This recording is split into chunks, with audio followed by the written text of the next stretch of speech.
In the last session, we talked about the work breakdown structure, WBS.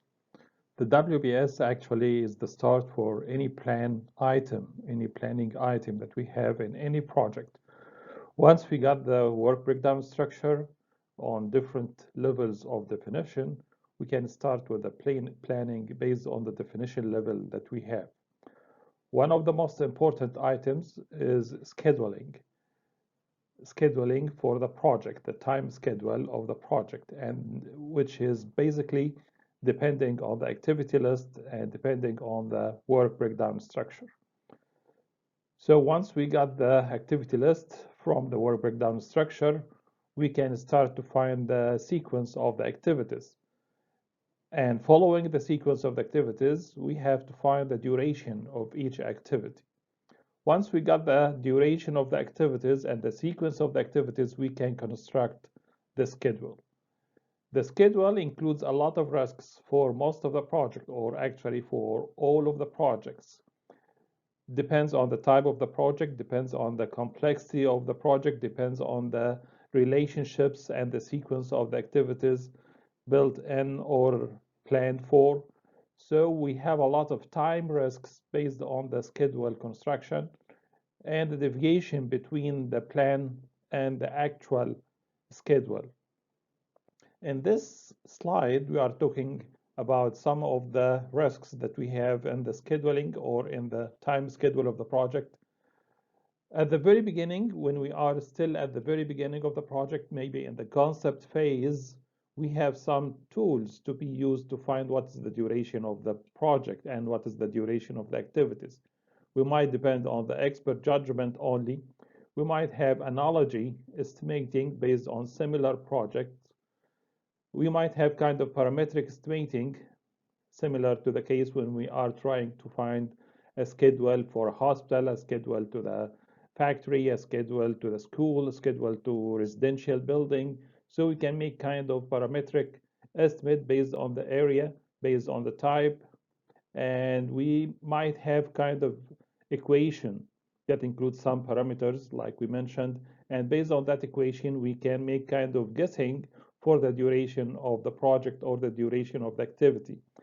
Actually, when we are in the concept phase, usually we use those for the whole project or a whole phase of the project. We don't use that usually for the activities. If you are in an advanced phase of the project, we can go for more detailed estimate.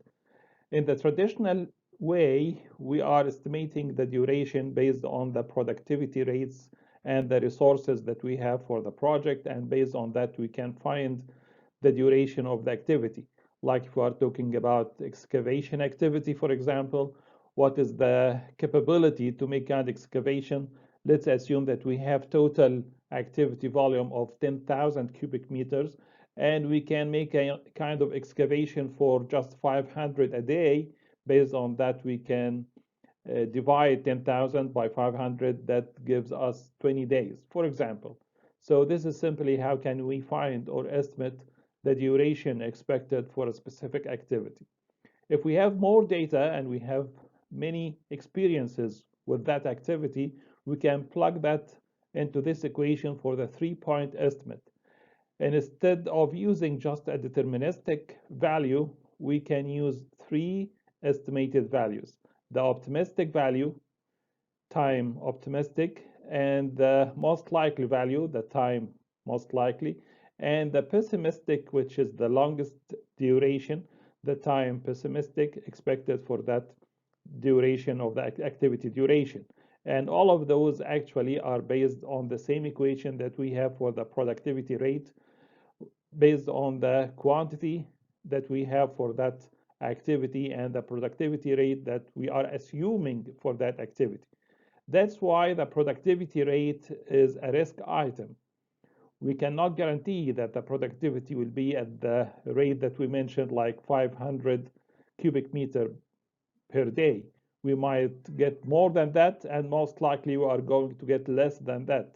So, for example, in this case, let's assume that the minimum or the pessimistic productivity rate for the excavation will be kind of 400 cubic meters per day, and the most likely will be 500 cubic meters per day, and the optimistic will be like 600 cubic meters per day.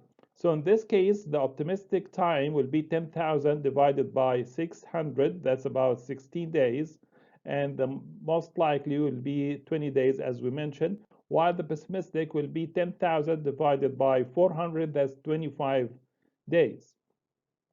So this is simply how to find the optimistic duration, the most likely duration, and the pessimistic duration. Now let's plug this in this equation. Simply, we have multiplied the optimistic by 1 and the pessimistic by 1, and the most likely value multiplied by 4, because the weight of this value is the most or the highest weight that we have. Why it is 4? It is based on experiences, based on some studies have been made, assumed, again, by the end, it is assumed, just assumption, that it will be kind of the weight of 4 times the optimistic and the pessimistic. Since we have 6 values at the top here, that's why we are dividing by 6. And this is simply the estimated value for the duration of the activity or the phase or the project. On the other side, we can find the standard deviation. Why do we have to find the standard deviation for the duration? Because we are talking about probabilistic distribution.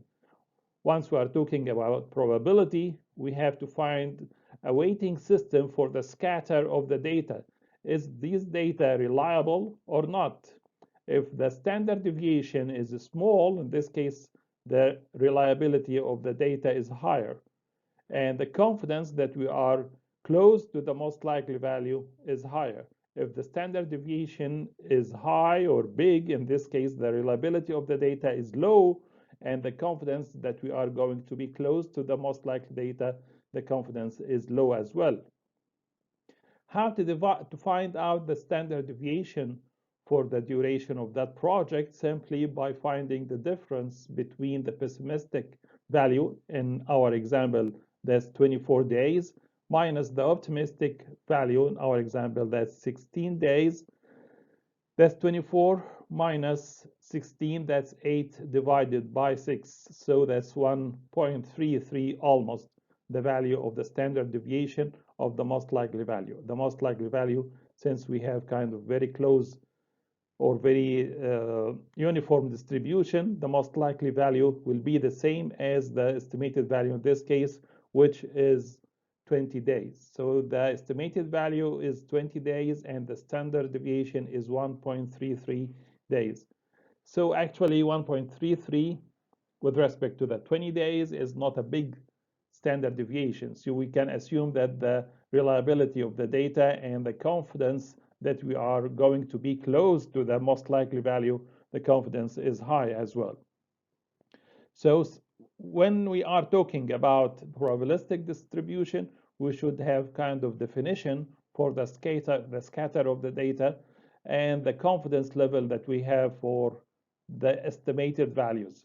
If we are talking about duration right now, we have the same concept almost exactly when we are talking about cost estimate as well. We have the same estimated risk, we have the same potential risks that we have when we are going to find the cost estimate or the budget of the project. We are talking the whole project, talking about specific activity, talking about specific item we have in the accounting system of the project. So we have the similar 3-point estimate that we might use in order to find the risk that we have. The higher the standard deviation for the cost, the higher the risk that we have with respect to the cost. Based on the probabilistic distribution, we have a similar distribution which called pair distribution. Actually, this is program evaluation and review technique, but we use this usually to find what is the distribution of the risks and what is the probable distribution for the time or for the risk. In both cases, as we mentioned, we have the same concept. As we can see in this diagram, the probability to have higher values for time or even for the cost higher than the most likely value is bigger than the probability that we have for having lower values lower than the most likely value. As we can see, the area to the left or even the distance to the left is much less than the area to the right of the most likely, or even for the distance that we have for the duration or for the cost. That's why we don't use, when we are going to illustrate the time or the cost, we don't use the normal distribution in the illustration for that. We may use that for simplification of the calculation, but when we are going to make kind of illustration, we use the beta distribution like the one that we have on the screen right now. When we are focusing on the cost estimate, moving from the time to the cost, we can see to the right, we have the diagram showing the cone, the estimated cost cone that we have. At the very beginning, when we are still in the concept phase, we have very big bias that we have for the cost estimate. We have a range that might have kind of 40% plus minus 40% error between the estimated value and the actual value gonna be. When we are starting the project, we should have as low bias as plus minus 10%. When we are finishing the project, for sure, we are going to have zero bias in the cost estimate that we have for the project. So this is simply showing us the deviation between the estimate of the budget or the estimate of the cost at specific phase of the planning. As long as we are going with more level of definition, we are having less bias in the cost estimate. So that's why if you are talking about kind of construction project, we are assuming that the cost error in this phase should be in the range of 10% between the estimated value and the actual value of this. So we have